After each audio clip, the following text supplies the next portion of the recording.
Welcome to the Encore Audio Archives YouTube channel. I'm Taper Dave, and this is my channel. I've uploaded hundreds of talks here that I've recorded at meetings in West LA, and I've also recorded conventions starting in 2013. I've got a bunch of those up. And Walt and Mary Murray, the original owners of Encore Audio Archives, started the company in the 80s, and Walt recorded Joe and Charlie's and a bunch of stuff down in Vista, California. My sobriety date is June 20th of 1994. I hope you find something you like, so please like and subscribe to my channel and comment down below. If you want to hear something that I don't have or that you don't see, I'll see that I get it. Anyways, take care and have a great day if you want to. Now let's give a warm welcome to our main speaker, Mark.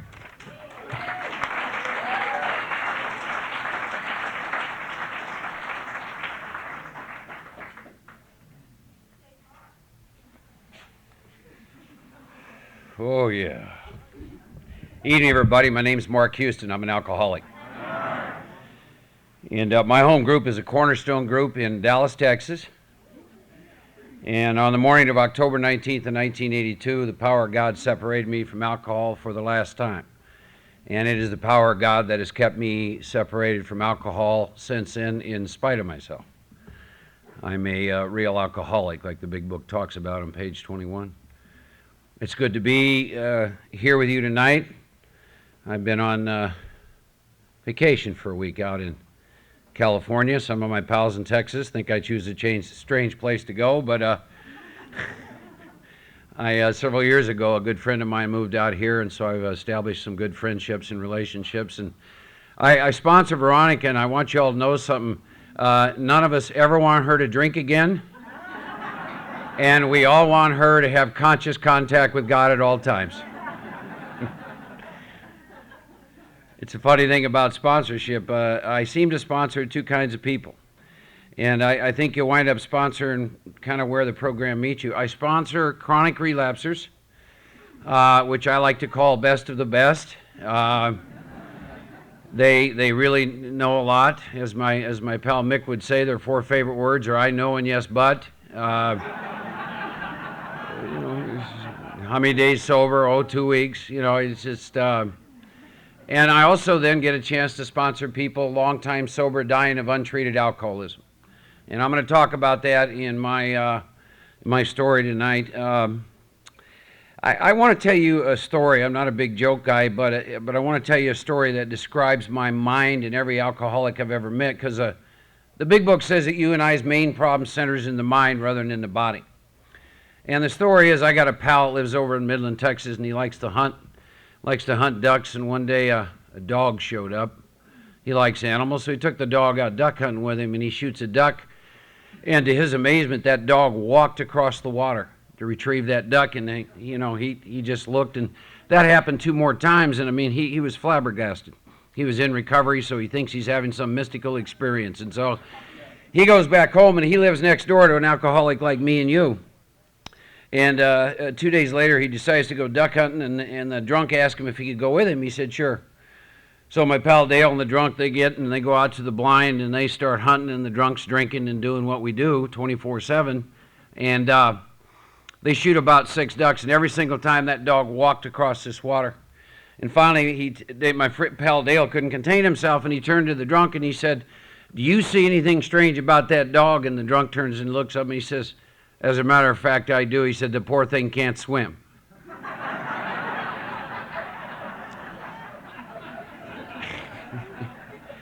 And that's the mind that I took through the universe. See? I'm going through life, sound asleep, dreaming I'm awake, driven by 100 forms of fear, self-delusion, self-seeking, coupled with massive amounts of alcohol, right? And that's how I went through life. Welcome to the newcomer. I want to add something to keep coming back. Here's what I want to add. Stay. Stay. Find a sponsor. Begin work on the steps. Be in meetings every day. In hindsight, I was sound asleep dreaming I was awake my first 2-3 years in AA. Sleepwalking, I call it. I'm going to spend maybe 5 minutes with you on what it was like due to the time, because when I was new, I loved drunk-a-logs because that was my only frame of reference. That's not the case anymore. What I want to tell you, I was born and raised in the Midwest. 4 boys in a family. My dad died of alcoholism in '86. Got 3 brothers dying of alcoholism. They continually tell me if they ever get as bad as me, they may quit, which I find somewhat interesting. But I took a drink when I was 16 years old, and I drank for 20 years. And in the middle of everything I was doing was large amounts of alcoholism. One of the things I do when I go back through the steps again and when I work with people is I ask them this question. See, we all know what alcohol did once I took a drink. See, I don't know if your experience is like mine, but here's my deal. From the first time I took a drink till the last time I took a drink, alcohol became my solution to living in this skin, interacting with you, doing whatever it is that was going to be in front of me. It's the only thing that ever brought me ease and comfort. Alcohol has never been my problem. Alcohol was my solution. And I had to get clear on that. The reason I tell you it was my solution, I, like you, suffered horrendous consequences, yet my mind kept going back to alcohol. At some point, you got to ask yourself, why is that? Because it was my solution to life. That's why. It gave me ease and comfort. But there's another piece in this that I get everyone to look at, and I always look at, and here's what it was. What was going on in me prior to taking the drink? Because that's what alcohol treats. What was I experiencing?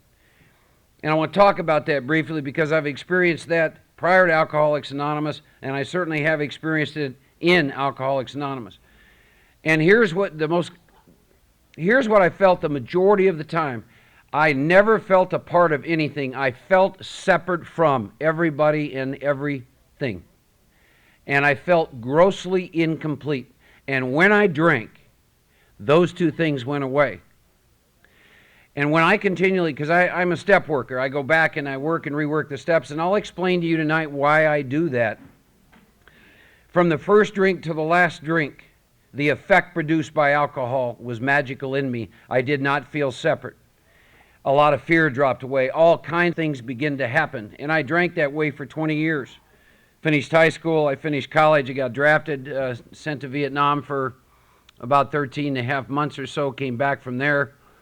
Kind of like Bill Wilson roaring off on a motorcycle. I married my first wife. To show you how this program works, I've been married and divorced 4 times, but I haven't found it necessary to do that since 1995. So we roared off to San Francisco with a Volkswagen $150, and we lived in San Francisco for a year.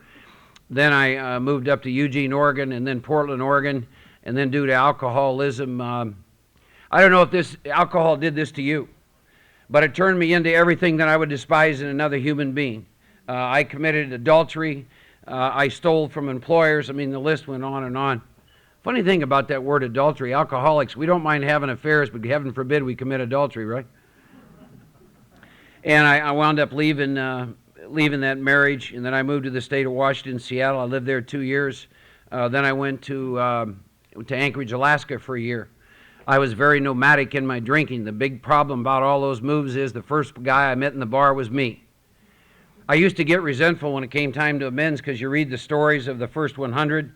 They lived in the same town, okay? They made their amends in a day. I had to go to 7 states to clean up my stuff, right? Some of you can relate to that. I wound up getting down to Colorado. In the last 4 years, 2 brothers of mine were entrepreneurs in the drug business. And I'm not talking one of the pharmaceutical companies, but and so I had a chance to participate in some of that. And so to make a long story short, the morning of October 19th of 1982, I come to know the power of God, which today I would use the term is love. I was separated from alcohol. I went to treatment. I had brain damage, kidney damage, and liver damage, and everything I owned you could put in a duffel bag. And I didn't have any problems about who was coming for a family program. I had burned and turned every human being on the planet. The big book talks about we're like a tornado. I prefer the Tasmanian devil. You ever remember that old cartoon? He'd be whirling and he'd leave and everything would be flattened. If you're a real alcoholic and you drank like I drank, that's what you do to people. And you'll come to see the truth of that when you go to make your amends. I want to talk a little bit with you all about my first 10 years in AA, and then I want to talk really about what's currently going on in my life with spiritual living, with the power of God, because that to me is all this program is about. I came here needing power but did not know that. I also had another problem, and that was by the time I hit AA, I was pretty much a full-blown atheist. But I tell people this all the time. I stay very current with my first step experience, me and alcohol. Why do I do that? You see, you come up against the second step in this program. If you're new, it says, well, you're gonna have to come to know God, right? And you go, well, I got some feelings about that. Well, let's see. Die an alcoholic death or come to know God. Oh, is that how that works? Yeah, that's how that works, Or you're balking an inventory, well, I didn't want to write. Die an alcoholic death, right. Oh, okay, yeah, I'll finish my inventory, Well, I want to do my fifth step. Die an alcoholic death. Oh, okay. That first step experience is crucial. Somewhere around 3 years in Alcoholics Anonymous, my first 3 years, I did go to meetings every day. I got involved with a group. I had asked a couple men to work with me. This is what I know over the years. You will transmit what you have. They transmitted to me what they have. They didn't work out of the big book. They used a combination of many, many different things. And that may work for some people, but I'm a jaywalker. It doesn't work for a guy like me. And at 3 years, I met a man who was courageous enough at the end of a meeting to come up to me, and basically what he said to me is, do you have any idea what makes you an alcoholic? Now, I'm 3 years sober in AA, and of course, at that time, you become like a parrot, and you all the one-liners and because after all, we got to look and sound good, right? And the truth was, I could not answer that question as he kept coming at me, and he said, would you like to know? And I said, I think I could, because let me tell you what was going on at 3 years, and this happened to me again at 10 years. I had bought a house, a couple cars sitting in the garage, some mountain property. I've got a good job, little wifey poo, 2 kids, 1.5 dogs. I say 1.5. She had a little dog, so it's not a real dog. But I'm dying inside, and I can't even put words to what the hell is going on. I'm terrified all the time. And so he started this process with me, and he said, Mark, let's go through first of all and find out if you're a real alcoholic. The idea that just because you drank a lot makes you an alcoholic may not be the case. So I did that with this man. I went through the steps. We went word by word, line by line, and every time the book gave me an instruction, we did it. And I had a lot of amends out of that, and I had exactly an experience the big book talks about, a revolutionary spiritual experience in which I came to know God, and it had nothing to do with believing in God. I came to know God. And I stayed very involved in AA, but then I want to tell you something. Between about 6 years and 10 years, I experienced something Dr. Harry T-Bold talks about. And if you got some time in the program, pay attention to this. If you haven't worked with the steps for a while, I would ask you to consider this. We just had a man in our home group at 12 years sober blow his brains out. I can't tell you, the suicide rate among alcoholics sober is 75 times the national average. And my experience with that is that's about untreated alcoholism. A lot of those people fell into the same thing I did. I had a revolutionary spiritual experience, and I'm trying to live off that old experience. See, my body can't live off the food I ate 2 weeks ago. What makes me think I can live off an inventory I wrote a year ago? But I fell into that, and realistically what happened is I experienced this thing called reconstruction of the ego. And at 10 years sober, let me tell you where I was at. I was reduced to sitting in an apartment. All I could do was weep and cry. I couldn't even go to a meeting. I had people in AA say, drink. If God don't want you drinking, you're not drinking, by the way. And I couldn't. And I almost committed suicide, and through a series of events, I wound up in a nut house in Houston, Texas. 10 years sober. Wasn't on my itinerary at 5 years sober, I'm here to tell you. And I was in that nut house about 35 or 40 days, and in there, I really got into this book again, and I asked myself some questions. Because you see, God didn't have anything to do with me putting myself in that spot. And the question I asked myself was this: what in God's name did you miss out on? And I'll tell you what I missed out on. I missed out on the fact that I've got to make this thing a way of life 24/7, 7 days a week, and I got to do it till the day I die. So I got out of that nut house, and I wound up, I try not to use the word never. My last name's Houston, like the city. I used to take pride in saying I've never been to Texas. Guess where I've lived since 91, Texas. I don't use that word anymore. But in the first 2 years, I worked and reworked the first 9 steps 4 times, word by word, page by page, got reconnected with my first step experience, discovered I had a lot of unwritten inventory and a lot of unfinished amends, and I cleaned all that up. In hindsight, some of you who have time might be able to relate to this. What I presented to you as depression in hindsight was inside of me, I was in a rage because I was still, and Veronica talked about this, there was still all kinds of self-will going on and the world wasn't going the way Mark wanted it to go. And that turned into a rage and it turned into a depression and I damn near committed suicide behind it. Between 7 to 10 years, I was hardly working with anybody. I got caught up in worldly clamor. A man made a statement to me several years ago, which I truly understand today, and here's what it was. He says, Mark, your ego is as mysterious and powerful as God himself as far as you're concerned, and you cannot defeat your ego. It'll take the best of you. I don't care how long you're sober. Lately in Texas, a lot of long-term sobriety drinking, 30 years, 35 years, 37 years, and everyone's asking, well, how can this be? My book's very clear on why I'll take a drink, very clear, because on that day I wasn't in fit spiritual condition. Here was another escape clause for me in my first 10 years. Veronica kind of talked about the easier, softer way. Well, God keeps me sober. Well, ladies and gentlemen, if that was the truth, our book would be 1 page and it would say, God keeps you sober, have a good day, keep coming back. That isn't what it says. It says, you stay sober based on fit spiritual condition, and some of you may not like to hear this because I didn't. Guess who's responsible for that? We are. See? We are. I'm responsible for getting my feet on the floor in the morning. I'm responsible for prayer. I'm responsible for meditation. I'm responsible for using the 10th and 11th step tools throughout the whole day. Things like watch, ask, turn, cease, pause. Thy will, not mine, be done. How can I best serve thee? I'm responsible for doing a written evening review. Was I awake during the day? And I'm responsible for doing an evening meditation. See? It's real easy. Well, God keeps me sober. I like to ask questions, and here are some questions I had to ask about the whole God issue. Here's what it was. First of all, Mark, is God really any different when you were drinking than when you got to AA? I doubt it. See, I don't think God changed. Well, are you any closer to God today than you were in your last drunk? Don't think so. I think the only thing that's happened is I took a course of action, and that which had me blocked from knowing God got removed from me. So then what is the difference? Fit spiritual condition. How do you get there? That's kind of what I want to talk to you about. I want to talk to you about, I work with the strict disciplines of the 10th and 11th and 12th step, and then about once a year minimum, I resubmit to the first 9 steps. Why do I do that? Because of my experience with reconstruction of the ego and almost committing suicide at 10 years. I got 2 dear pals of mine out there. After 3.5 years, a guy had done a lot of work with a chronic relapser.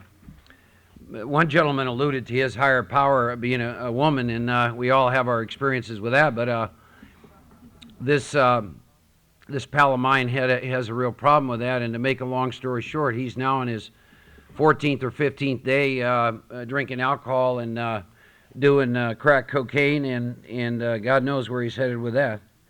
You stay around this program long enough, you'll start to understand some things. I've worked in the field of alcoholism for 11 years, and here's what I want to tell you.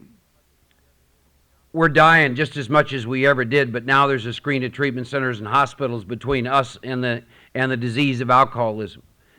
And they used to die in our groups. When I was 3 years sober in Denver, Colorado, there was about a 3-month period in which 14 women died of alcoholism. They're still dying. We just don't see them anymore because they don't stay in our groups long enough for us to get to know them. But I see it. I get to go to a lot of funerals, and I get to experience that. That keeps me in touch with my first step experience. 10 days ago, I was speaking at the 24-hour club in Dallas, Texas. And in Dallas, Texas, when you don't have a dime left and you haven't got any insurance and no money and your family didn't want anything to do with you, you come to the 24-hour club, and on the second floor, if you're lucky, you'll get a mattress on the floor and you're going to get some orange juice. Sitting there giving a talk, and a guy goes into DTs and does the seizures right in the middle of the talk. There's no difference between me giving that talk and being here talking with you, because the common denominator we all share in common is we're victims of the disease of alcoholism. And it is chronic and fatal and progressive, and I don't ever want to forget that. See, my last drink lasted 1.5 years. I don't know if I could make it back. That would limit the power of God. I don't even want to begin to try. But I'm not in delusion about this thing that I have called alcoholism in my life. Now I want to talk to you in the remainder of the time about how I go back through the steps. Because again, resting on laurels. Laurels is what I did a week ago, right? Let alone last year. Almost killed me in this program. I will tell you that because I stay very, very current with my life in this program has never been more exciting. Why? Because there's no end to God. There's absolutely no end to the power of God in your life. You begin to wake up to things. You begin to understand there's a life underneath your life circumstances. And you begin to go through life responding instead of reacting. You know, the one lady that took the 15-year chip described a lot of things that she's been going through. Sorry to interrupt your viewing. Taper Dave here. Just wanted to take a second to ask you to like and subscribe to my channel. Let me know if you like what you're listening. I've got some very good talks here, and this one's a great one. Just curious, do you think this is better than Zoom? Tell me what you think. And I understand that. And you do this thing, and you start to have this conscious contact with this God who really is love, and you go through those life circumstances, and you know in spite of all of those things that are going on that all is well. That all is well. And there's a lot of things we'll never have any explanations, but you know all is well. And so you can begin to have your human experience, whatever that is, and you do not resist that. When I go back through the steps, I work with a simple prayer. If you have time in Alcoholics Anonymous, you have the same noose around your neck that I have. Here's what it is. It's a knowledge of an old experience. It's my knowledge of the steps. It's my knowledge of God. It's my knowledge of inventory. That now is a noose around my neck to having a new experience. You see? And so I work with a prayer. And I ask this God to set aside everything I think I know about myself and my disease and God and all of it for an open mind and a new experience. And then I begin to go back through the big book again. First 53 pages of the big book are devoted to answering two questions. See, this is how intelligent we are. The first 33 pages are designed to answer one question. When you take a drink, do you lose control? 33 pages to answer that question, right? But they come at us every way you can possibly come at us to make you, and you know, we're something else. You know, well, that didn't happen every time. You know. Or it only happened with vodka. I mean, book says the issues, did you lose control? And if yeah, okay, I did, you know. And I sit with that and I work with that, right? When I take a drink, do I lose? Yeah. And then there's another great question where you ask, there isn't anyone in this room that came to AA, and we've known for years that when we take a drink, we lose control, but we kept taking a drink. So knowing that I have a phenomenon called craving, knowing my body's different, knowing my body can't process alcohol, unfortunately, will not keep a guy like me from drinking. Hell, I knew that for years before I came in. I'm not one of these guys who said, we've all had this happen. You're in a meeting, someone says, well, if I could just have 2 drinks. Give me a break. My head would say, 2 gallons. See? 2 gallons, but control it. I want to control drinking 2 gallons. Stay cool. You know what I mean? Stay cool. And pages 23 to 43, in working with chronic relapsers, I've discovered these are the most misunderstood pages in the big book because I like to ask them a question. Here's what it is. Working right now with a woman at one time had 18 years. In the last 6 years, the longest she's put together is 3 months. She now has about maybe 6 weeks. Here's the question I ask her. Keep in mind how long this woman's been around AA. I said to her, do you believe that you were involved in your decision to relapse? And she didn't hesitate. She said, well, of course. I said, where in God's name did you get the idea that you're involved in the decision to drink? You're a real alcoholic. You've lost the power of choice. Pages 23 to 43 spend 20 pages convincing you and I of this. The most insane thing we'll ever do, we're going to do from a sober state. We're going to take a drink again, and there's nothing we can do about it. That doesn't feel good, does it? See? When I say these are the most misunderstood pages in the book, because that has been my experience, misunderstood by me and every alcoholic I've ever worked with. We somehow think we're involved, and then our beautiful book goes on and tells us why the power of choice is unavailable. Let me ask a question. How many in the last year have relapsed? Raise your hands. Okay, pay attention. You were not involved in your relapse, except to this extent.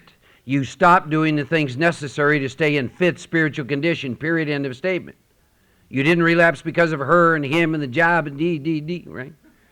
Because you break it down, you know. I drank on top of the world and I drank under the world. I drank when she stayed and I drank when she left. I don't need a reason to drink, right? But it's impossible to have choice if your will is not available, because choice is where it comes from. And our book says I get taken to a strange mental blank spot. I can't tell you how many times I woke up and had a firm resolution to not drink again, and I'd have a day or two between me and a drink, and I'd be drunk that night and saying, how'd that happen? And I actually thought I was involved with that decision. I begin to see the god-awful truth that if I don't get a power greater than myself, if I don't experience this God in whatever way that has to happen, I'm going to drink again. I go to meetings and say, well, drinking's not an option. Then what are you coming to AA for? To a real alcoholic, drinking's not an option? Whoa, think about that.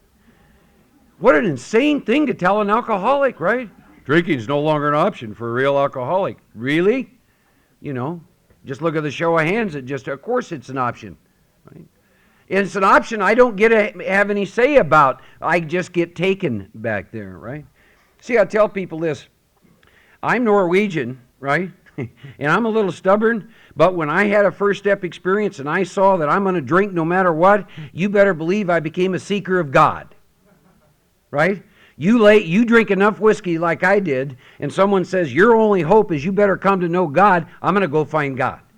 That was my only question after my first step experience. It's my only question every time. I must know God. I must experience God, see? Second step. I love the second step. Particularly if you have some time and you're revisiting this second step. You know what I love about it? Is there more? Are there dimensions of wonder and joy and love and service I know nothing about that God can take me to? Is there more past here? Because we all are here. Knowledge of every experience you've ever. Is there more? Are there dimensions I know nothing about? Yes. Yes. I'm going to go for it, right? Second step, seek. It asks you to come up with a concept. This next time through the work, here's what I've come to understand. If you're new, don't pay any attention to this. If you got a little time, think about it. My concept of God can prevent me from knowing God. My belief in God can prevent me from knowing God, because God is unknowable. And there isn't anything my mind can wrap around that even remotely resembles what God is. Think about it. Third step. The big book, it had to be by divine order that book was written, because no alcoholic could have put this together. See, by the time you get out of your first step experience, see, you're in stark terror, because you see that you drink no matter what, and there's nothing any human power can do. And then you got to rub up against this God issue, right? I mean, here's the problem most of us have with that. We've been raised with various religions, but it kind of looks like this. Yes, there's an omnipotent God. He's known everything that you've ever done, and He's given you 10 rules to live by, all of which you've broken, and there's a place you get to go to, but keep in mind He loves you. I got a little problem here, right? But then the second step says, look, take a chill pill, okay? You just got to be willing to believe there's some power greater than you. Okay, all right, I can dig that. I'll go for that. So then you're thinking your problem's alcohol. Now you come up to the third step, right? And you kind of get this idea all of a sudden the book hasn't talked about alcohol in a long time. And then it starts talking about, are you convinced your life running your will doesn't work? Because there's a requirement you got to meet before you make a third step decision. And it spends a page and a half describing to me and you what it looks like when we're trying to run our life on our will. Trying to arrange the show and, everybody do what I want. It talks about what that is. And if you've been sober, it talks about your new kit of tools for self-will. Here's what they are if you've got some time. You're kind. You're considerate. You're thoughtful. Let's go talk about God, right? And the book goes on to say, even when our motives are kind, we're selfish. They're doing a shift in my consciousness here, aren't they? They're not talking about alcohol. And then we get that great paragraph, selfishness, self-centeredness is the root of your whole trouble. You go through life driven by 100 forms of fear, self-delusion, self-seeking, self-pity. As a result of that, you step on the toes of your fellows. They do get angry and retaliate. But you can see that you always made decisions in the past which placed you in a position to be hurt. So mark all your troubles your own making. I never liked that statement. Why? Because that means I got to assume some responsibility for my life, right? Oh my God. My troubles are my own. Let me think. You don't think they meant my troubles are my own making, do you? Yeah, that's exactly what they meant. And it goes on to say something we don't talk much about in our program. It says, above everything, you better get rid of your selfishness or you're going to die. I had to see the connection between my selfishness and dying an alcoholic death. And then, at that point, the book tells me what my problem is. See, step one is a symptom of what? If my selfishness doesn't die, I'll drink again and or be miserable prior to the drink. So my problem has never been alcohol. My problem is my selfishness, my self-centeredness. That is my problem. Wow. And the promise of the big book is with God's help, you can be entirely rid of self. Now I make my third step decision, and then I do the work in 4 through 9 to do what? Die the death of self. Unbeknownst to me, my goal is to die before I die. Die the death of the false sense of self. See? Now you write those inventories, 3 of them. All they are is manifestations of your selfishness. The only reason any one of us in this room ever has been resentful at anybody is because they didn't do what we thought they should have done in order for us to get some selfish need met. Period. End of statement. Right? I know better than God who my parents should have been. You all are just like me, right? I was convinced that my parents kidnapped me from a palace because I should have been a prince. And you know, my fears. What are my fears about? Fear, dis-ease of the ego. Every fear I've ever had stems from this selfishness. You follow? And then we write a sex inventory. They talk about that all the time in AA. You're not supposed to have any relationships in the first year. We don't know if that works, though, do we? And all these 3 inventories is a reflection of how you and I operate in the universe when we're sound asleep, dreaming we're awake, being driven by selfishness and self-centeredness. And then you share that with somebody. In the 6th step, you identify the defects that come out of self. 7th step, oh dear God, take all of me, good and bad. Take all of me. And the 8th step is simply a list of all the people you harm going through life asleep, dreaming you're awake, driven by 100 forms of fear, self-delusion, self-seeking, and self-pity. Tell you something about the freedom in the 9th step. When I begin to understand that most of my life I've been asleep, not once in my life did I ever get up and say, I'm going to harm this person. You know, when I came time to make amends, and I had amends, horrendous amends. And I'm here, I can stand before you and tell you this, that I'm a free man. It's all done. It took me 14 years to pay the IRS bill off, right? Mothers and fathers and ex-wives and girlfriends and pals and employers, and the list went on and on and on and on. And in the process of those amends, I begin to understand something. There isn't a human being that's ever been in my life or ever will be who ever woke up and said, today I'm going to hurt Mark. When you're sound asleep, dreaming you're awake, you'll make a lot of mistakes. See? I made a lot of mistakes. I'm awake today. Don't miss out on amends. It begins to connect you with your oneness with all things. See? I had a rare thing happen. I had 2 members of AA come to me a couple of weeks ago and made amends. No one gets that.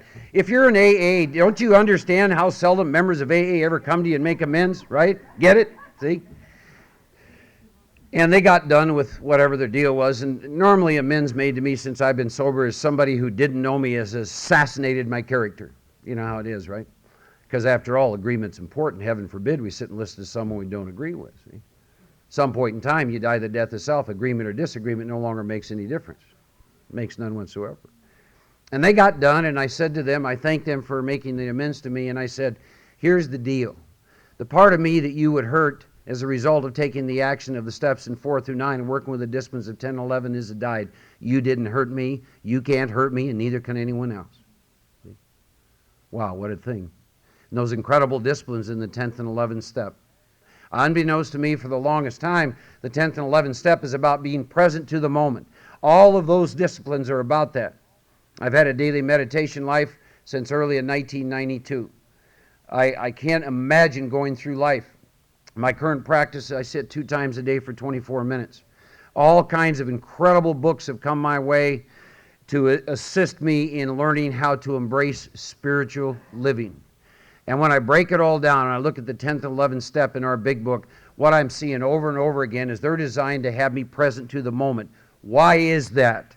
Here's why. You only know God by being present to the moment. You only know love because love only happens in the moment. It doesn't happen tomorrow. It doesn't happen 2 hours from now. Here's another thing that begins to happen when you experience this stuff. When you begin to live in the present moment, it no longer makes any difference who you're with, where you're at, and what you're doing. What makes a difference is the moment. The holiness and sacredness of the moment, the preciousness of the moment. It no longer matters what you're doing. There is an incredible thing going on here. I was asleep to that my whole life. I'm 54 years old. I've been asleep for all but maybe 6 months. See? God, don't miss out on this stuff. These people that evolve out of AA, I mean, you could spend the rest of your life working with simply the disciplines of the 10th and 11th step. You wouldn't need to go anywhere else. The spiritual wisdom contained within those pages alone is beyond belief. Beyond belief. The 9th step, you're here to be of service to God and your fellow human beings, and we're not mentioned anymore. See? The goal is to die before you die. Today, my sense of self comes from within. It no longer comes outside.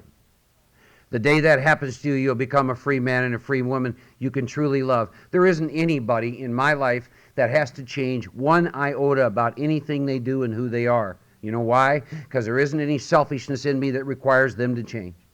See? I mean, this week I've been staying with Bob and Veronica, and you talk about two contrasts, right? You know? And I love them both exactly as they are. See? You can truly love then, because love has no opposite. I didn't know any of this stuff when I came to Alcoholics Anonymous. And I learned that in these rooms. I could go on and on about the 12-step. Everyone I've ever worked with has been a gift, an absolute gift to me, that God has given me out of great, great love for me. I will be in Alcoholics Anonymous till the day I die because it gave me a life, and in the process I came to know God, the great unknowable. On any given day, most of the time I see scenes that make me weep like a baby. I came up to Malibu twice this week, and I was in one of those hills, and I watched that whole coastline. I mean, I swear to God, the tears that rolled out of me were unbelievable. And I get to spend some time with some people I love and who love me. When I came into AA, I had to be cremated because I couldn't have found 6 people to carry my casket. That's not true today. I got people all over this country that I love and who love me. And God, what gifts we're given in this program, you know. If you're new, find someone and find someone who's had some experience out of that big book and get in this thing. You never have to take a drink again. You can come to know God, and you can come to know the love in your heart in ways that you just can't even imagine, beyond your comprehension. That's all I got. God bless you.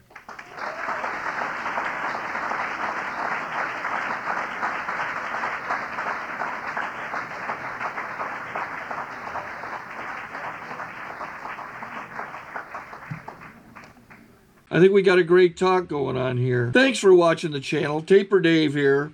Just curious, do you think this is better than Zoom? Okay, this is how I prepare my drone for launching. I like to do it inside the cab of my truck so I'm not standing outside in the weather. To install the joysticks for control, up and down, right and left, powered on. I have an Android phone that I use to connect it to the drone with. And it's actually controlled through the iPhone, through an app. Oops, wrong way. It's actually controlled through the iPhone, or through this Android phone, through the app. It's actually controlled through the Android phone, through an app, and you connect it through this short connection right here.